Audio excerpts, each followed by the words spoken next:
system now. If we continue to say it's okay to spend $50,000 a year locking someone up that's hurting themselves, that's fine. Let's build another prison. We're already talking about our state facilities are at the capacity, let alone what we're doing to them with privatization, but that's a whole other story. Stop filling our prisons with nonviolent offenders. Someone that our laws say is breaking the law by hurting themselves. Let's get them into a work program. Let's get them into an education program. Let's start taking care of them so we don't have this evil in our pocket all our lives. When you give somebody that self-worth and that work ethic and you teach them that you've got to start out with the bottom level jobs, but I can get you working and making that legal living. Look right now at what we're doing in our mentoring program. We've started partnering up with the land bank. We're dealing with these abandoned or burn-up properties. We're dealing with these young men and women coming out of the detention centers. We're creating those vocational training programs. I'll guarantee the city, if they start changing the laws, we'll create the jobs to put people to work, and you can pay your debt to society actually and help society and help yourself at the same time until we change the laws.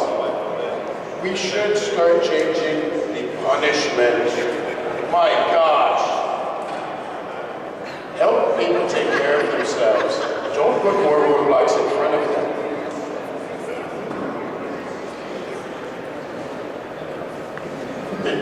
I want to stay up here and talk forever. You just tell me if I'm running out of time.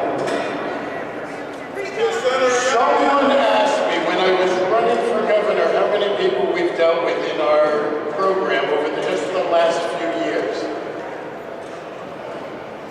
53, we counted 53 participants. 90% of them started in our system with truancy, pot, and beer. 90% of them. Now I take the hardest of the hard. I take those third strikers. I take the ones that we failed, that we put out of school because they verbally threatened a teacher. So we throw them out of school as the truant officer waves at them when they're walking down the street, knowing they have nowhere to go. What do you think they do?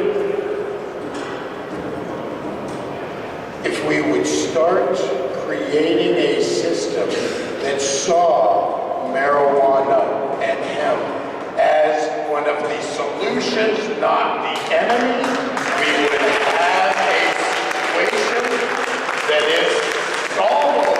We have a solution.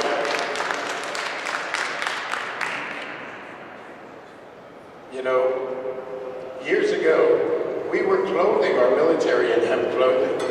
We were burning hemp fuel. Diesel engines can be switched over to burn hemp oil very easily.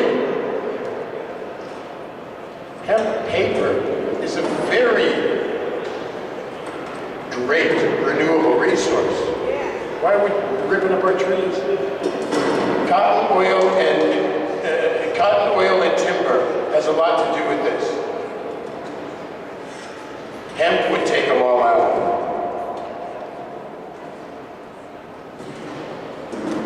If we stand up. Now, you guys saw I ran for governor.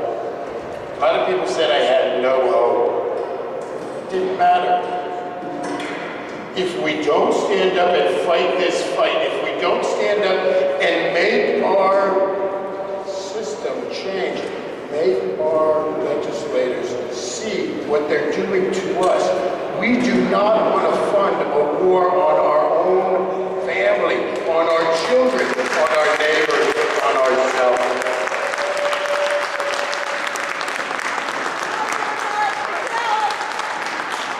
We would love to fund some work programs that gave back to the system.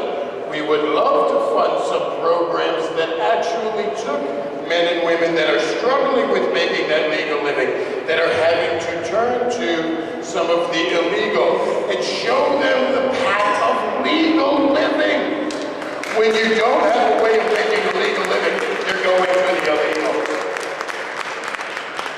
If we continue to push people into the illegal, if we continue to stamp them with a felony just for smoking a plant, we're all going to suffer. You know, we've got to stand up. Enough is enough. If we talk about bringing industry back to Indiana, can you imagine if hemp was in the rotation of every farmer's field out there? Hemp grows so quickly that if you're raising it just for the fibers, you can harvest every 3 months. In Indiana, that would be, now you're not going to get a winter season out of it, so you grow some winter wheat. You get 3 seasons of harvesting hemp. What farmer would love 3 paydays a year?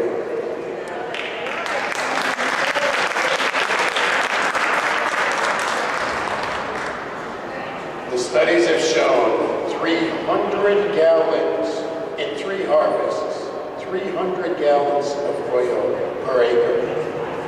Per year.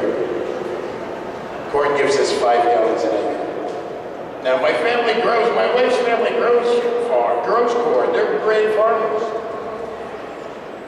I think we'd be better off eating our corn and burning hemp.